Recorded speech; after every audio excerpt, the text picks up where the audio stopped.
The world had been waiting for a moment like this, though no one had truly believed it would ever come. For centuries, people had looked up at the night sky and wondered if anyone was out there. There had been dreams, fears, theories, even desperate hopes. And then, one morning without warning, the sky above Earth changed forever. Across the horizon, giant ships shimmered into existence. They didn't arrive with explosions or sudden violence. Instead, they glided down slowly, their smooth silver hulls glowing against the blue of the atmosphere. News cameras scrambled to catch every angle. People ran to rooftops and fields just to watch. Some cried out in fear, some fell to their knees in prayer, and others clapped as if they were welcoming long-lost family. The visitors did not speak at first. For hours, their ships simply hovered in silence as if studying Earth below them. Governments scrambled to contact one another. Emergency meetings filled the halls of the United Nations. Fighter jets circled, but no one dared fire a shot. The air itself felt heavy with waiting. Finally, a voice came, not booming, not threatening, but calm. It echoed through every television, every radio, every device connected to the airwaves. The voice was strange, with a rhythm that did not quite sound human, yet the words came clearly in every language at once. "We come in peace. We come as friends." Those words washed over the world like a tide. Some wept with relief. Others clenched their fists in suspicion. But in that moment, Earth had changed. Humanity was no longer alone. The first meetings were cautious. A single delegation descended, their forms tall and robed in flowing garments that shimmered like water under sunlight. Their faces were partly hidden by masks of silver, smooth and expressionless. They bowed before the gathered leaders of Earth and extended long, delicate hands. Cameras flashed, and the entire planet watched as humans and aliens touched palms for the very first time. The strangers introduced themselves as a coalition of civilizations, a union of worlds that had joined together long ago to prevent war and share knowledge. They claimed to have watched humanity for centuries, waiting until people were ready for contact. Now they said the time had come. Earth would no longer be left behind.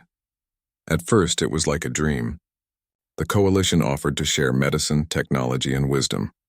Diseases that had plagued humanity for generations could be erased. Engines that required no fuel could power entire cities. They promised a future without hunger, without poverty, without war. Ordinary people looked at the glowing alien ships and believed that a golden age was about to begin. The media played endless loops of handshakes and exchanges. Scientists wept when they were shown libraries of alien knowledge. Children in schools were told that they might one day walk on distant planets, guided by the friends who had come from the stars. But beneath the celebration, not everyone felt at ease. Soldiers and strategists studied the alien ships and noticed how easily they hovered without engines visible. Pilots whispered to one another that if those vessels chose to attack, no weapon on Earth could stop them. Farmers worried when the visitors asked for samples of soil and water, promising it was only for study. Politicians argued late into the night whether humanity was gaining allies or masters. Still, the coalition worked hard to appear kind. Their voices were gentle, their gifts generous, their smiles endless. They sat in councils with human leaders and spoke of protection and partnership. They reassured that their only goal was peace. And slowly, people began to relax. Months passed and alien advisors began to walk among Earth's governments. They taught new systems, helped build new machines, and insisted on creating rules that would ensure safety. A new agreement was signed. Humanity would join the coalition formally.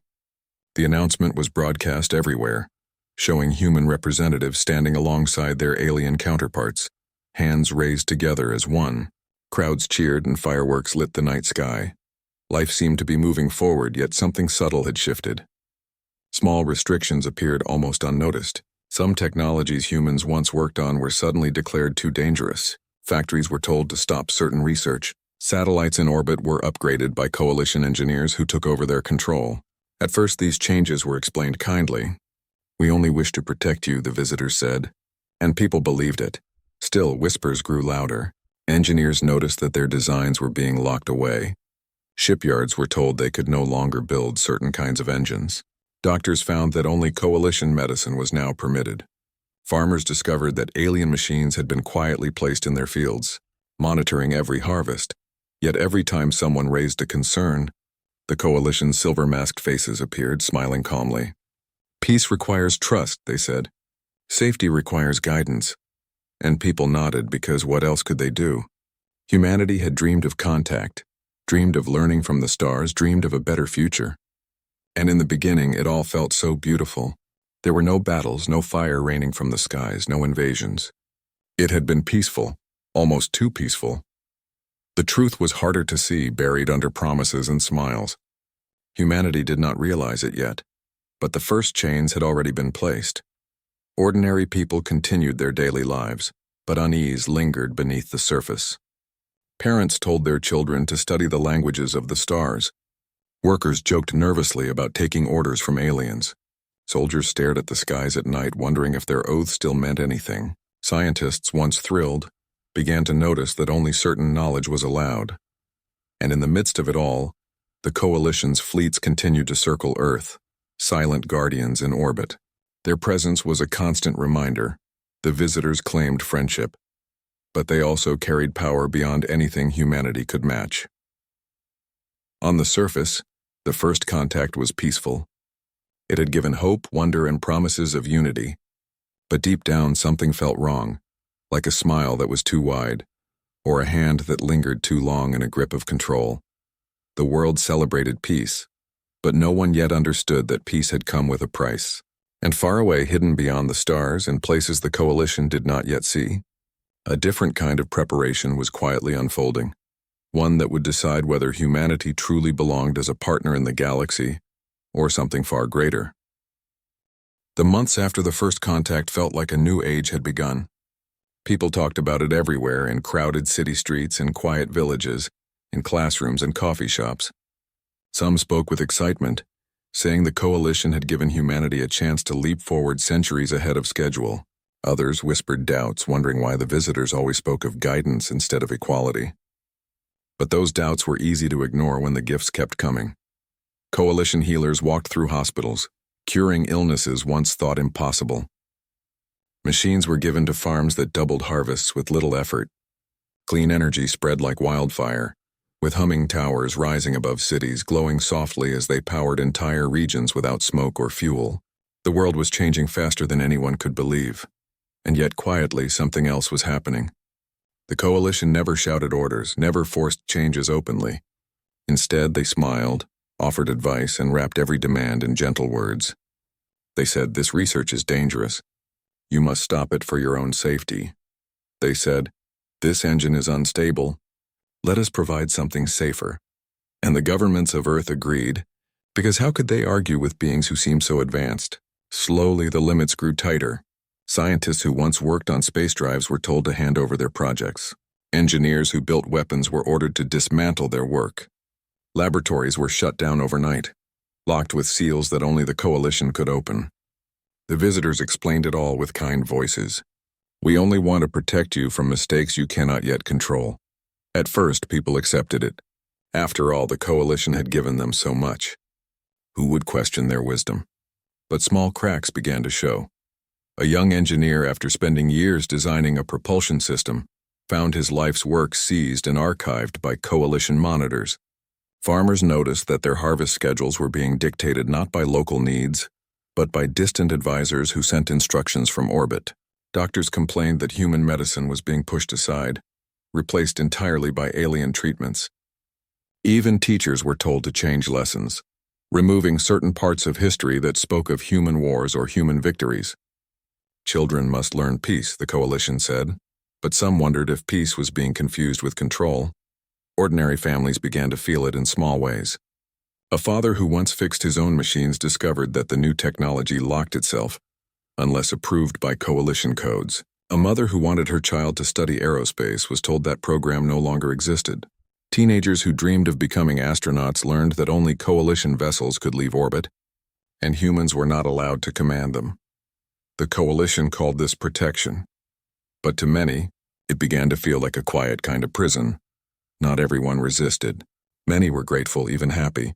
Poverty rates dropped as alien machines made food and energy abundant. Wars between nations nearly vanished, because who dared fight under the watchful eyes of the Coalition's fleets? Streets were cleaner, hospitals emptier, skies clearer. On the surface, it looked like paradise. But paradise came with rules written by someone else's hand. Some humans began to meet in secret. In basements, abandoned factories, and hidden corners of the internet, they whispered to each other about what was happening. They compared notes, scientists who had lost projects, officers whose fleets had been quietly disbanded, miners whose resources were being extracted and shipped away for the good of all. The pieces came together into a disturbing picture. Earth was no longer free. The coalition had not conquered with armies or fire. They had conquered with smiles and contracts. And most people didn't even realize it. A quiet unease spread through certain communities. A pilot stood on a runway, staring up at the alien vessels that blotted out the stars, and wondered if humanity would ever fly its own skies again. A teacher hesitated when erasing a section of history from the chalkboard, feeling as though something sacred was being stolen. A scientist sat late at night in an empty lab, staring at locked cabinets, her mind burning with questions about the projects that had been taken away. Meanwhile, the coalition's presence deepened. They walked the halls of governments as if they owned them, offering soft-spoken advice that was always followed. They monitored broadcasts encouraging positive messages about their partnership. They insisted on reviewing every new piece of technology, just to make sure it is safe. Whenever humans raised concerns, the coalition's response was always the same. Trust us. We are here for your protection, and still many believed them. After all, Earth had peace, food, and health like never before. Children grew up without fear of famine or plague. Streets that once echoed with conflict now filled with laughter. For the first time in history, every nation on Earth stood united under one banner, though that banner was not entirely their own. But there were some who could not ignore the cost. A small group of naval officers met in silence one night, watching through binoculars as the coalition's ships floated in orbit. They didn't speak of open rebellion. They weren't foolish enough to think Earth's forces could match that power. But they spoke of something deeper: survival. One of them whispered, "If we let them decide everything, we will forget how to decide for ourselves." The others nodded grimly. In remote places, on islands, in deserts, and in hidden bases buried beneath mountains, some humans quietly continued their own projects. Not in defiance, but in preparation. They built slowly, carefully, avoiding detection. Most of the world thought humanity was bending fully under coalition control, but here and there sparks of resistance flickered in the dark. The coalition did not see them, or perhaps they did, and simply underestimated them. After all, to the coalition, Earth was a small, fragile world still learning to crawl. They thought humanity had already surrendered, but surrender was not in everyone's heart. Still, on the surface, the image remained the same: Earth smiling alongside its new guardians. Governments signing more agreements, alien advisors watching over every step, and people convincing themselves that this was good, that this was progress, that this was peace. The truth, however, was simple. Humanity had traded freedom for comfort, independence for safety. The coalition had not needed to fire a single shot. By offering gifts, they had placed chains. By offering protection, they had made Earth dependent. The world did not yet realize it, but the price of peace was far heavier than anyone had imagined. And in quiet corners, in shadows far from the glowing lights of coalition towers, some humans began to ask the question aloud: were they allies, or were they masters? The answer would come in time. For now, the Earth turned, the alien fleets watched from orbit, and humanity walked a line between gratitude and unease, not knowing that the greatest test was still to come. The celebration that had followed Earth's official entry into the coalition was still fresh in people's minds when the first whispers of betrayal began to spread. At first, they were only rumors, the kind of things dismissed as paranoia. A researcher would complain that her work had been taken away and locked behind sealed doors. A miner would grumble that the ore from his region was no longer his to sell. It was being loaded onto alien freighters without proper payment. A farmer would notice that his land now grew crops designed not for his people, but for the coalition's fleets. None of this made the news. The broadcast showed only bright smiles, united handshakes, and endless speeches about progress. The coalition controlled much of the message now, and they were careful to keep humanity focused on the gifts. not the cost. But under the surface, unease was growing. The coalition had promised equality, but their behavior told a different story. At government meetings, human leaders sat at long tables, but always with coalition representatives standing just a little higher, their silver masks gleaming under the lights. Whenever decisions were made, it was the aliens who whispered last-minute advice, and it was always their advice that became law. If a leader protested, they were gently reminded of how much Earth had been given, and how much it could lose if trust was broken. The public still believed the coalition's story. They wanted to believe. Life had improved in many visible ways. Hunger was almost gone. Streets were safer. Hospitals were filled with cures instead of cries. For ordinary people, things looked brighter than ever. But those who worked closer to the coalition began to see the cracks. One evening, in a dimly lit lab far from the capital, a group of scientists gathered in hushed voices. They had discovered something strange. The coalition had taken human data under the promise of analysis, but the scientists had managed to recover fragments. Hidden inside the alien code were maps, not of Earth, but of routes stretching across the solar system, with markers showing which planets and moons held valuable resources. The scientists realized that the coalition was not only studying Earth, they were cataloging the entire system for extraction. On the other side of the world, a group of military officers met in secrecy. They had been told their fleets were no longer necessary, that peace had made them obsolete. One by one, ships were decommissioned, weapons dismantled, and training programs dissolved. But the officers had seen something troubling. Coalition fleets practicing maneuvers above Earth, not for defense, but for control. They knew the signs of occupation, even if it was dressed in the language of peace. And in villages, towns, and crowded cities, ordinary workers began noticing the same pattern. The more Earth accepted, the less it owned. A man working at a port watched as container after container of rare minerals left on alien ships. He asked where they were going. The answer was simple: for the good of the coalition. A teacher in a small town noticed new lessons arriving from orbit, rewritten textbooks that no longer spoke of human victories or independence. Instead, they emphasized cooperation and obedience. A doctor treating patients discovered that human-made medicines were being quietly banned, replaced with alien supplies that only the coalition controlled. It became clear: humanity had not been welcomed as equals. They had been absorbed, quietly and completely, into a system that left them dependent and powerless. And yet the coalition never once used open force. That was the most dangerous part. They didn't need to.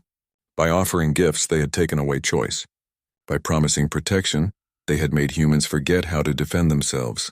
The world celebrated the absence of war, not realizing it had been replaced by something worse: submission. But not everyone was blind. Far from Earth's cities, in the cold silence of the outer solar system, a secret project had been underway for years. Long before the coalition's ships arrived, there had been whispers among a handful of human leaders that contact with advanced civilizations would not always be friendly. These few had approved a desperate plan: hidden shipyards buried beneath ice, cloak stations disguised as drifting rock, engineers working in silence where no alien eyes could easily reach. The project was so secret that even most governments did not know of it. Those who worked on it spoke little, carried no records, and lived their lives as ghosts. But their work was real. They were building something that could change the balance of power if the day came when Earth was no longer free. Back on Earth, the coalition declared a day of celebration. They announced that humanity had been peacefully integrated into the Union. They spoke proudly of how quickly humans had accepted guidance and how Earth had become a model example of cooperation. There were parades, speeches, and ceremonies. The media showed smiling faces, waving banners, and alien ships glowing beautifully in the sky. But in quiet rooms, away from the cheering crowds, the truth spread among those who dared to look closer. Humanity had not joined a partnership. It had been subdued. The coalition had achieved with kindness what no empire had managed with violence. In one crowded bar, a group of workers argued late into the night. One slammed his fist onto the table, saying, "They promised friendship, but they've taken everything we own." Another shook his head, saying, "Look around. People have food, medicine, safety. Isn't that worth it?" The argument never ended. That was the power of the coalition. They gave enough to keep people divided, unsure if they were living in a dream or a cage. But far beyond, in the frozen reaches of the solar system, the secret project continued. Deep within hidden hangars, something massive stirred. Engines hummed softly in the dark, testing their power. Hulls gleamed under artificial lights. Armored plates stronger than anything Earth had ever built, and in control rooms where only whispers filled the air, a few men and women exchanged silent nods. They knew the day would come when Earth's freedom would depend not on diplomacy, but on strength. The coalition did not see it yet. They believed Earth was beaten, that humanity had surrendered. They boasted of their success, convinced they had secured another world without bloodshed. They had no idea that behind the quiet faces of humans who bowed and smiled, a fire still burned. On the surface, life went on. Children played in streets lit by alien lights. Farmers harvested crops grown with alien machines. Workers loaded ships with resources that would never return. But in the hidden places, both on Earth and far beyond, it was different. There, people whispered to themselves the truth that others were too afraid to say aloud. Humanity was not free. Not yet. The coalition thought the story was finished, that they had won without lifting a blade. They thought humanity would never resist. They were wrong. Because even in silence, even in shadows, preparations were being made. Humanity might look beaten, but deep in the dark, something powerful was waiting. And when the time came, the galaxy would discover that the Earth they thought they had tamed was not as weak as it appeared. The day of the great ceremony arrived with bright banners hanging in cities across Earth. Everywhere, screens broadcasted the event. The coalition declaring that humanity was now a permanent member of their union. Their leaders, tall and graceful in silver robes, stood beside human officials on grand stages, their masks reflecting the light. Crowds filled the streets, waving flags and cheering, though some clapped more out of habit than joy. The coalition called it a moment of unity. They said Earth had proven its worth by embracing peace, by letting go of dangerous paths, and by trusting the wisdom of older civilizations. The words were smooth, rehearsed, and meant to sound comforting. But to those who had seen the truth, the celebration felt more like a funeral for freedom. High above the planet, coalition ships floated in formation. They glittered in the sunlight, thousands of them lined up like a curtain of power. Cameras framed them as a symbol of protection. But to the quiet few who watched with sharper eyes, those fleets were not guardians. They were jailers, reminding everyone who truly held control. As speeches echoed across the globe, something unexpected stirred beyond the reach of ordinary sight. In the black silence at the edge of the system, far from where the coalition's fleets patrolled, a shape began to move. For years, it had slept in silence, hidden by layers of cloaking technology. To the coalition, it was nothing more than empty space, but in truth it was humanity's greatest secret, a Terran battleship, vast and powerful, built in the shadows while the world believed all strength had been dismantled. Inside the battleship, the crew sat in silence. Each person had trained in secrecy, carrying the weight of a mission they could never speak of. They had families who thought they worked far away on research stations or deep-sea projects. None of them could know the truth, that these men and women were preparing for the day Earth would need to rise again. As the coalition declared victory over humanity, the battleship received its order. A signal, small and nearly invisible, blinked through the void. It was not a call for attack, but a call for presence. The battleship's time had come to reveal itself. Slowly, the giant vessel stirred. Engines hummed, their deep growl echoing through the metal corridors. Vast panels shifted, releasing the cloak that had kept it hidden. In the darkness of space, its colossal shape emerged, a fortress of steel, bristling with weapons the coalition believed Earth no longer possessed. Its armor glowed faintly as power coursed through its systems. And then, with a silence that shook no air but echoed in every heart aboard, the Terran battleship began to move. On Earth, the speeches continued. A coalition representative raised his long hands to the sky, declaring that humanity was safe forever, that no harm would come under their watch. The crowd erupted in cheers, but high above, coalition commanders began to notice something. Their ships, tuned to sense even the smallest shift in space, picked up a disturbance. At first they dismissed it as interference, But then the readings grew stronger. Something massive was decloaking just beyond their lines. Panic flickered through their ranks. Coalition officers sent hurried transmissions, scanning desperately. And then, slowly, the image appeared on their screens. The outline of a warship unlike any they had ever seen. The Terran Battleship stepped into the light. Its silhouette dwarfed the vessels around it, its dark hull carved with angles that spoke of both strength and defiance. Coalition commanders froze in disbelief. Humanity was not supposed to have this. Humanity was supposed to be disarmed, obedient, dependent. But here it was, proof that Earth had prepared for this moment all along. On Earth, the news spread in seconds.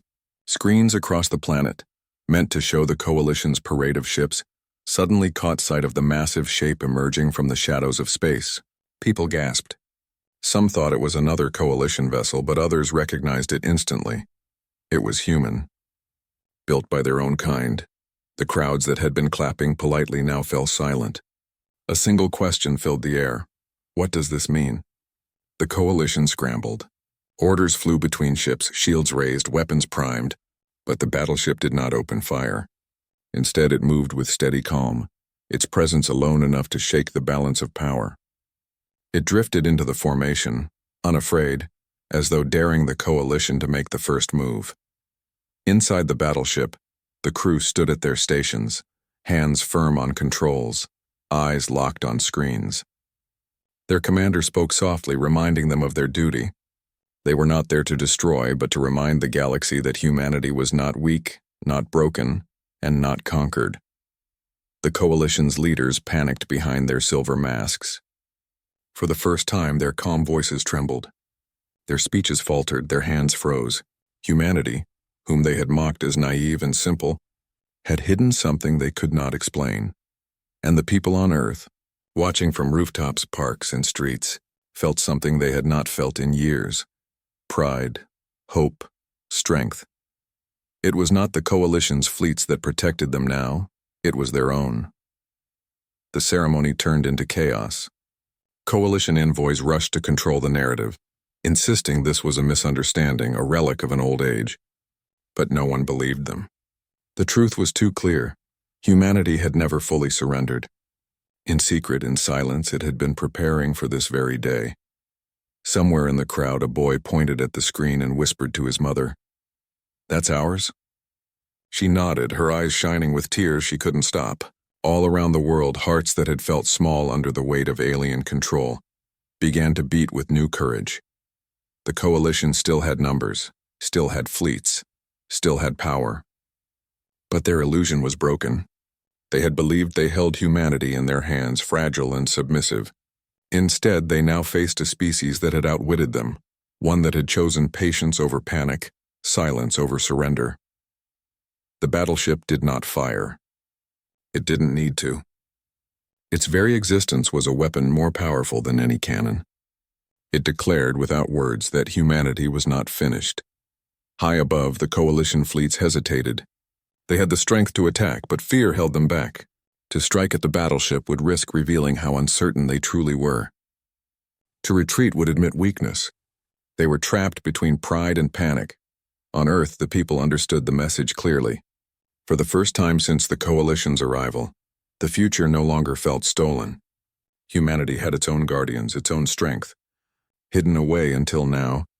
And as the Terran Battleship drifted silently above, every eye turned toward it, and every heart whispered the same truth. The galaxy had underestimated Earth. The Coalition had thought the story was over. They had thought victory was theirs, but with the battleship's shadow falling across their fleets, they realized something chilling. The real story was only beginning. The Terran Battleship floated above Earth like a silent giant, its dark hull gleaming against the stars. It did not fire, it did not threaten, but its presence alone was louder than any speech the Coalition could make. Across the world, people stopped what they were doing to watch. Screens in homes, markets, schools, and streets showed the same image. A vessel built by human hands, strong enough to stand among the most powerful ships in the galaxy. For years, humanity had been told it was too fragile to defend itself, too young to understand true power. The Coalition had smiled while placing limits on Earth. making people believe they could never stand alone. But now the truth was out. Humanity had not only endured but had prepared for this moment in silence. Inside the coalition fleets, commanders panicked. Messages flew between their ships. Some urged an immediate strike to show dominance, others warned against it. They all knew one thing. The battleship was a direct challenge to their authority. For the first time since arriving, they felt fear. On Earth, the reaction was different. Crowds that had been clapping politely during the ceremony now roared with cheers. They shouted to the skies as though the crew of the battleship could hear them. Families hugged, strangers held hands, and soldiers who had been forced into quiet retirement stood tall again. In a single moment, humanity remembered who they were. The coalition envoys, standing on stages across the world, struggled to keep their composure. Their silver masks hid their faces, but their body language betrayed them. Their smooth speeches faltered. Their words no longer carried the same weight. Every eye, every camera, every heart was fixed not on them, but on the massive shadow above. Then came the voice. It did not echo from the coalition, but from the Terran Battleship. Calm, steady, and unmistakably human, the transmission cut through every signal across the planet. It was not a speech of anger or revenge. It was simple, direct, and powerful. Earth is free. Humanity decides its own path, that was all. No threats, no grand declarations, only truth. The coalition fleets reacted instantly. Ships shifted position, weapons armed. But the Terran battleship moved with quiet precision. Its cannons turned not toward cities or innocent lives, but directly at the coalition's most powerful vessels. The message was clear. Earth would not be attacked without a fight. And then, to prove its strength without starting a war, the battleship fired. Not a barrage, not a storm of destruction, but a single precise shot. A beam of energy lanced across space, striking a coalition cruiser.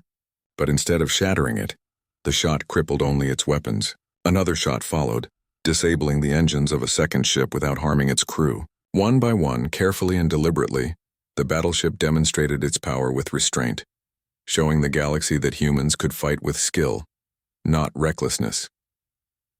The coalition ships faltered. Crews hesitated. Commanders hesitated. They had seen brute force before, but this was different. Humanity was not fighting to conquer. Humanity was showing that it could not and would not be controlled. On Earth, the cheers grew louder. People felt a pride that had been buried under years of quiet submission. They saw that their future did not belong to outsiders who claimed to know better. It belonged to themselves. The coalition had a choice: escalate into open war or retreat. For long minutes, silence stretched across the skies.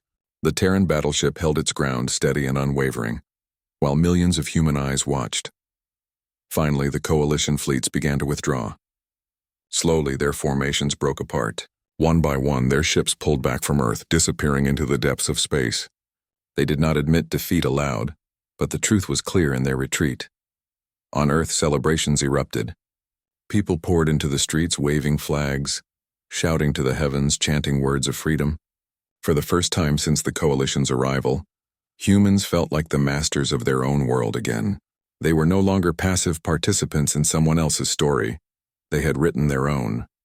The battleship remained in orbit, watching silently, a guardian born of humanity's determination.